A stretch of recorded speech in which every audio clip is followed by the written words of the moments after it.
the American TV series Breaking Bad documented the change in personality and life of a chemistry teacher called Walter White in the aftermath of being diagnosed with cancer. And he goes on in the course of the drama to become a dealer of and manufacturer of crystal meth. And all the way along, as he's making increasing sort of compromises on, I suppose, his morals and ethics, his justification for himself is here, unless I can make money for my family here, we're going to be in financial ruin. And the worst thing for me is to feel as though I'm dying and leaving my family almost regretting me having had treatment too. And so I have to make this money. And so this whole sort of reason for what he's doing is to say, I'm doing this for the family. Until one sort of final and revelatory sort of moment towards the end, really, where he finally admits, I did it for me.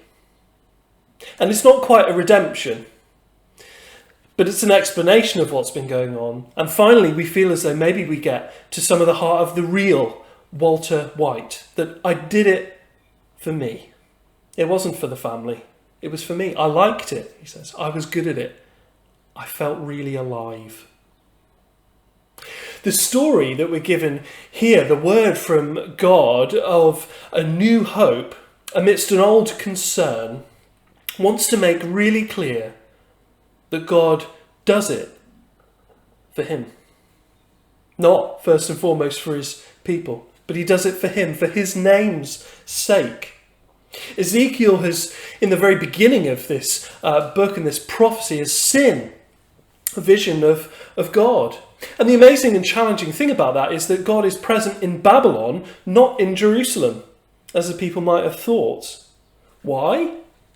Because their religion has become completely bankrupt. He's not there anymore in the temple in Jerusalem.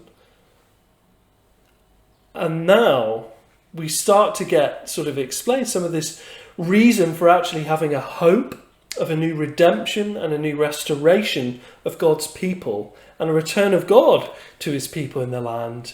And the headline here for God is, I'm doing it for me, for my name.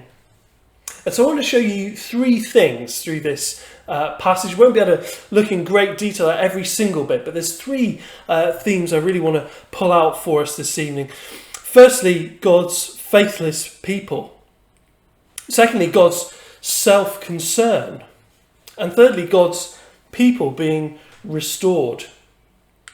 The first thing we see here in this passage, in these first four verses here, 16 to 20, if you want to follow along there with me, is the faithlessness of God's people. God's people are faithless here. Verse 17 tells us, when the house of Israel lived in the land, they defiled it. They haven't, and this is the problem with sin, they haven't just defiled themselves. One of the things that we become aware of, you see it especially in celebrity apologies, is when they've made a real sort of mistake and they're coming clean for it publicly. There's a recognition of the damage it's done to myself. There's a recognition that I've not lived up to what I should have lived up to. I've kind of defiled myself. And there might as well be a confession and a recognition of a defiling of other people, that in me doing that thing, I've also affected other people. But there's even bigger effects here, because what it's saying is, you've actually defiled the land by your sin in it. Israel was granted the land as an act of cleansing upon the land. The people of Canaan had committed great wickedness and sin and idolatry, including but not limited to, but it just seems like it's kind of really the tip of the iceberg of it, is a huge program and pattern of child sacrifice to one of their particular gods, Moloch. And now Israel have done the very same things. And these verses here, I think, are something of a kick in the teeth for people who have ears to hear here, because they've become much like the people who they were told to evict. It says in verse 17 here, like the uncleanness of a woman in a menstrual cycle is their defilement of the land. I'll leave that imagery there just to rest on its own. And so God says here, verse 18, "So I poured out my wrath for the blood they shed in the land and for the idols with which they defiled it." There's two particular sort of marks there of and reasons, causes for God's judgment there, his wrath that he pours out upon them. Number one, for the blood that they've shed, and number two, for the idols with which they've defiled it. Two particular things that really have warranted God's wrath and kindled it against them. Two things that in some ways are possibly connected together. There's a bloodshed in the land, a bloodshed in terms of murder, in terms of conflict, in terms of injustice, I think in some ways, and this is a frequent theme of the prophets, is that there's an injustice present within life in Israel, and God is unhappy with that and is angry about that, the injustice towards those who are more vulnerable, to those who are worked, that employers are withholding wages and are in essence are being found guilty of oppression and even of costing life in so doing. But there's an irony to the bloodshed. Because if you remember the story of the conquest of the land of Canaan, the people were told to drive out all of the Canaanite tribes completely. And that was because this wasn't to be a war like regular wars. This was an act of God cleansing his land, of removing all evidence and all stain of that sin and that shame from the land. They weren't to take prisoners of war and etc. Instead, they were to kill everyone and destroy everything and leave no remnants and no memory of the sin and the immorality that had been before. This was to be an act of cleansing. There's an irony to Israel's bloodshed here in this day, because Israel very much didn't want to obey God in doing that. In fact, their consciences were pricked enough to not do that, to not execute God's commands and to not drive out everybody as they were commanded to, as they ought to have. And yet, whilst they were not content, not happy with that idea, they were quite okay in following the same gods of the Canaanites and in sacrificing their children, just like the Canaanites had before, and which had kindled God's righteous wrath against them. Here were the people of God, the people of Israel, sacrificing their children to Moloch to receive prosperity and favour and abundant crops, at least as far as they thought. There's an ironic moral inconsistency about the bloodshed in the land and the blood that they didn't want to shed in the land. And I think we see similar things even today. Even in the past couple of weeks, it's been not really sort of so widely publicised because, of course, we're thinking so much of COVID-19 and everything affected with that. But in recent times, the same bishops of the Church of England who have been so vociferous in their sort of protest against Dominic Cummings' trip to Durham and what that might say to the rest of the general public, and a sense of there being one rule for one group of people and another for everybody else. Those same people who were very notable, very audible in those moments, also refused to vote against abortion laws being passed in Northern Ireland. And there's an ironic moral inconsistency to that. That in some ways you're so stoked up with anger at the issue of somebody potentially breaking lockdown, but you're not so concerned with the death of innocent children. There's an ironic moral inconsistency to Israel and very much to our own life in the UK in 2020. Firstly, the wrath of God is kindled by the bloodshed, but secondly by idolatry. And we've begun to say here that those two things are in some ways connected with the idea of this particular God Moloch, to which they're sacrificing their children to. And God has been very clear to them in Deuteronomy chapter 9 that Israel were inheriting the land, not because they were strong, not because they were powerful, not because they were many, they weren't any of those things, but because God was gifting it to them, and God was gifting it to them as an act of cleansing upon his land, which had been so stained with immorality and sin and bloodshed. And he also warns them in Deuteronomy 8 as well that, look, you're being given this land as an act of cleansing. And actually, if you should turn around and forget the Lord your God who has put you here and who has given you all of this, you will find yourself ejected from this land too, as it will need to be cleansed again. And they have, in spite of those warnings, gone after other gods. It might be worth saying just for a second here, it might be easy to sort of look down on the Israelites here for why on earth would it be that they would follow other idols? I mean, especially when they have a God who works so actively, so visibly, so presently with them to miraculously deliver them in so many ways and provide for them. Why would that be? It can be easy for us because that's to look down on that because, that's not such a common thing for us, is it? To be so tempted to look to a golden calf or to a totem pole or whatever else and to give worship to it. But the important thing about these gods was not the image. It was not the image, it was the story, the narrative that was behind them. And they tend to have a striking commonality in the narratives, and that is that whilst following God was always about trust me, trust my provision, trust my word, trust my timing.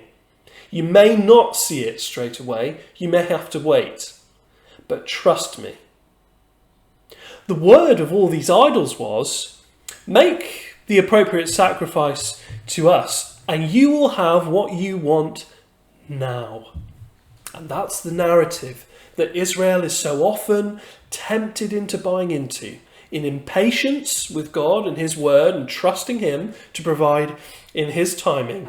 They go after the gods that say, we will give it to you now. Why wait? Why defer gratification? And I hope that you might see that actually that same narrative is very easy to buy into in 2020. The gods might look different. They might not be a totem pole. They might be the idea of career success. It may be the idea of the sort of image of the perfect family.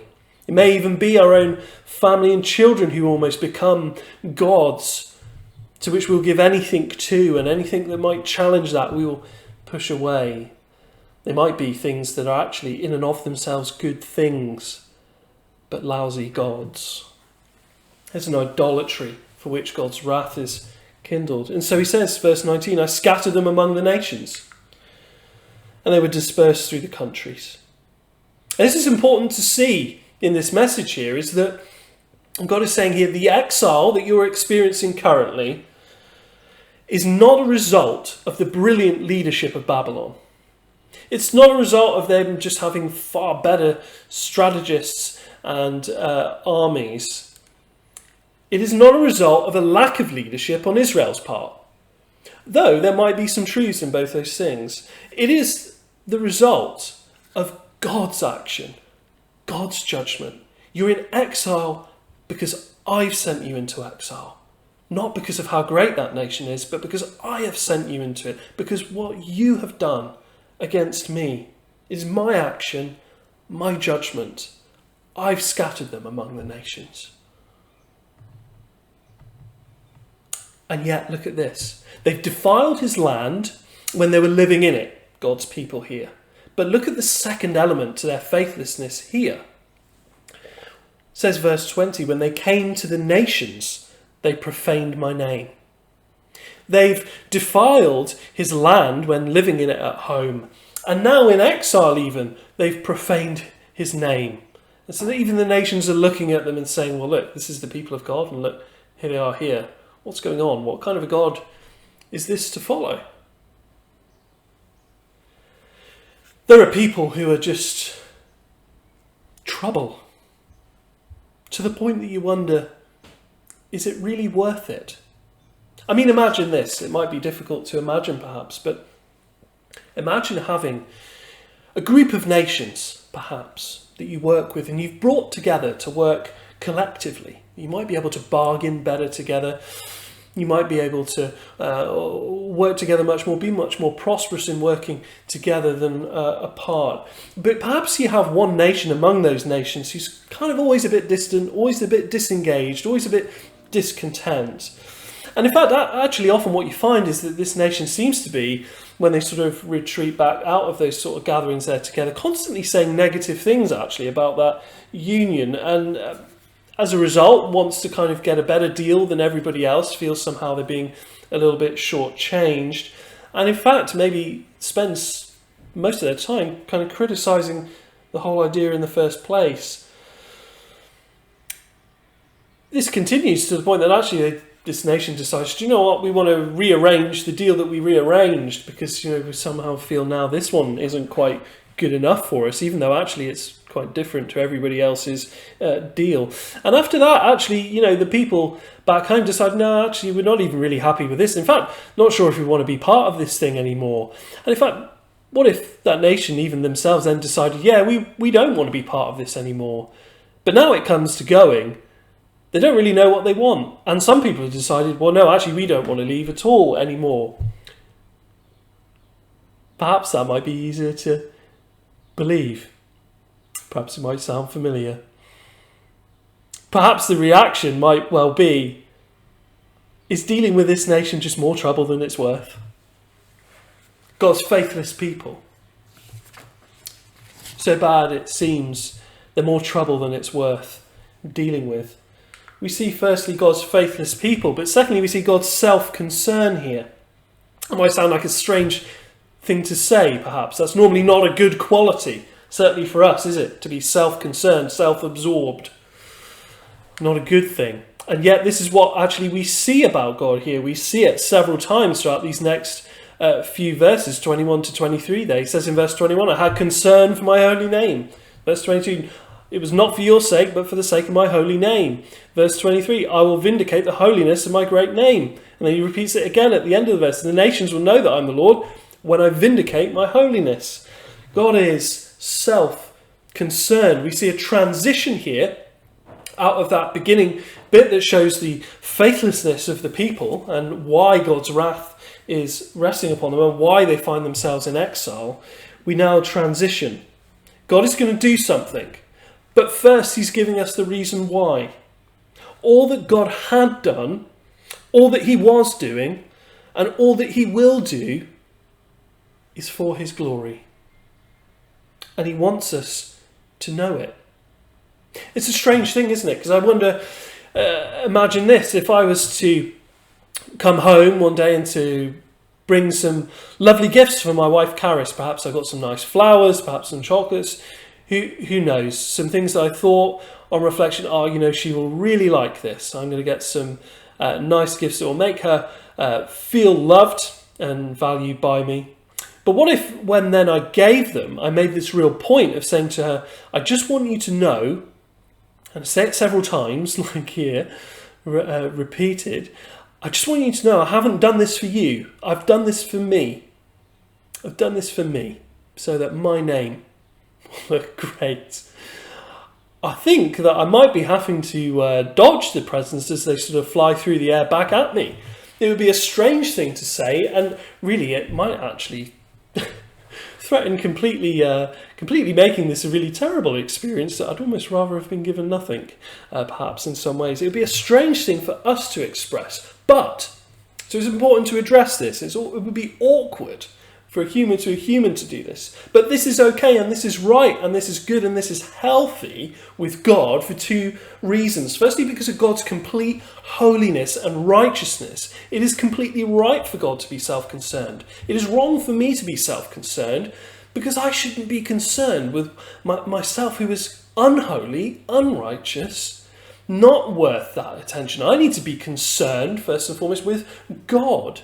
Westminster Confession of Faith tells us that, what is the chief end of man? What's our chief purpose and role in life? What is the point of everything that we do? It is to glorify God and to enjoy him. It's right for me to be completely focused as much as I can be upon God. But then the other thing is true, that for God it must be completely right for him to be focused upon himself and not us. So it's right for God because of that. But secondly, it's right for God because of the impurity of the Israelites. If he was to look on that and reflect on that constantly, would he respond in graciousness and mercy and compassion? No, it's on the basis of who he is that he responds in grace and mercy. So he must be focused upon himself so that he would also be gracious and merciful. So he says here, verse 22, it's not for your sake, but for my sake, for the sake of my holy name. He is not first and foremost concerned for them. He is concerned for them, but that's not his first and foremost concern. His first and his foremost concern is his name, is his glory, is his renown. It's God's desire for his glory that motivates and determines his actions, not primarily love for us, though he does love us. But it's first and foremost concern for his glory that motivates his love and his action. So I think we just need to pause just quickly there and ask again, wait a minute, doesn't he also work out of love for me? And how is this good news that God is supremely concerned with his glory, with his own name? Psalm 109:21 is one of many places that kind of deals with this idea, and it puts it so well in just a sentence. The psalmist tells us here, Psalm 109:21, "You, O God, my Lord, deal on my behalf for your name's sake."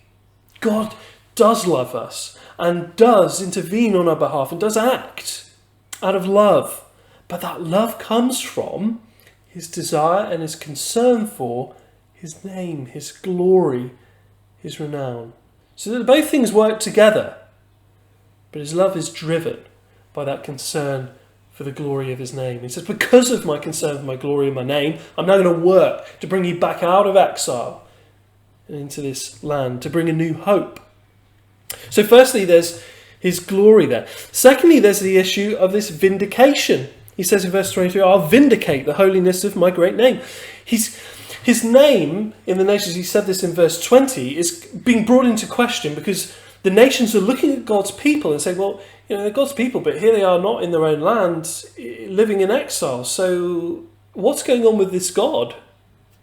I need to vindicate my name. I need people to see these people are here not because of me, not because of my failings, because that would have been the assumption,